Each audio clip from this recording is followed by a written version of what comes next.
मोदी जी से आज देश की जनता पूछ रही है कि महंगाई पहले से कांग्रेस के रिजीम से भी दुगुनी नहीं, तीनगुनी नहीं, चौगुनी बढ़ गई है। मोदी जी जवाब दो, तुमने कहा था महंगाई नहीं बढ़ेगी। उस समय आंख से आंसू गिर रहा था, मोदी जी कह रहे थे हमारे बहनों को खाना बनाने में आंसू गिर रहे हैं, और आज उन्होंने उज्ज्वला योजना के द्वारा गैस का सिलेंडर दिया। और स्मृति ईरानी अमेठी में नहीं, पूरे हिंदुस्तान में माथा पर सिलेंडर लेकर चला रही थी। इतनी महंगाई, ये 400 रुपये सिलेंडर भराएगा और आज सिलेंडर का 1175 रुपया हो गया। मोदी जी, देश की जनता पूछना चाहती है महंगाई चरम सीमा पर कैसे बढ़ गई।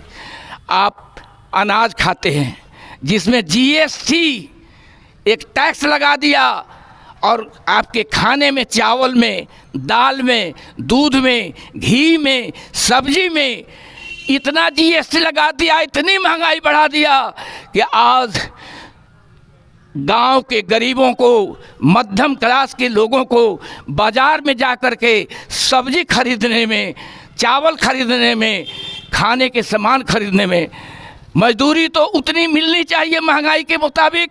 सरकार निर्धारित करती है 600 रुपया से कम मजदूरी मनरेगा में काम करने वाले को नहीं मिलेगा।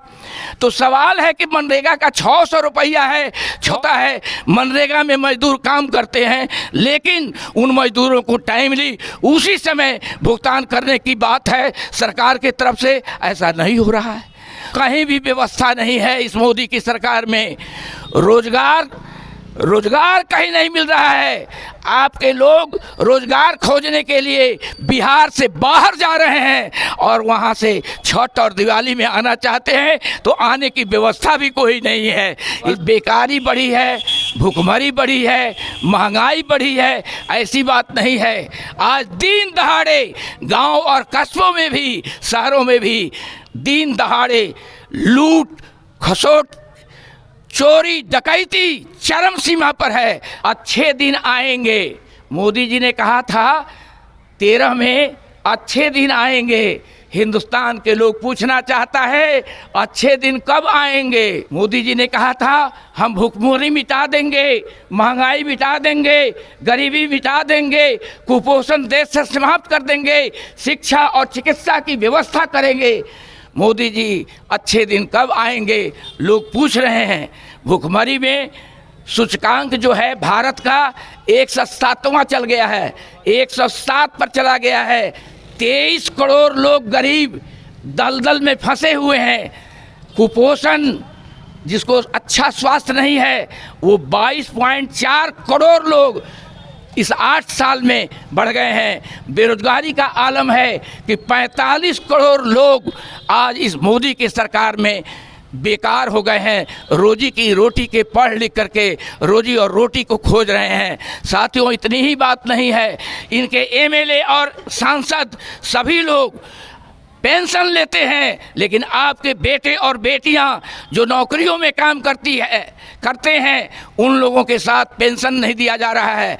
और उतना ही नहीं, जो लोग नौकरी में थे उनको निकाला जा रहा है। मोदी जी ने अटल बिहारी वाजपेयी जी से भी कहा था आप तो पेंशन बंद कर दिया है, हम जौरे रहेगा ना बांस न बजेगी बांसुरी, इसलिए हम इसमें से सभी लोगों को जो नौकरी में थे हटा दिया।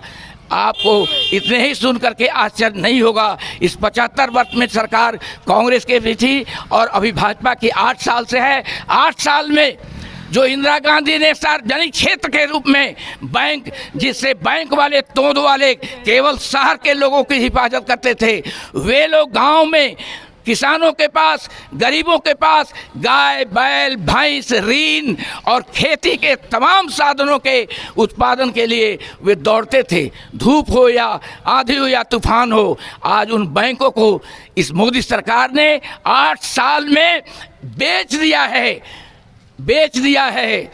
और कहते हैं, क्या कहा था मोदी जी ने? मोदी जी ने कहा था न खाऊंगा न खाने दूंगा। ना चाहेंगे कि साहब, श्रवण जैसे बेटा मिला है तो मोदी जैसा मिला है।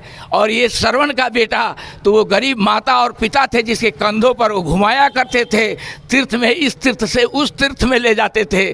शब्दवेदी बांध से बेचारा बेटा मारा गया, लेकिन आज मोदी जी के माता और पिता के रूप में और इस देश का अगर किसी का विकास करना है तो वह अडानी और अंबानी दो कारपोरेट घराने हैं जिसके लिए सब कुछ बेचने जा रहे हैं।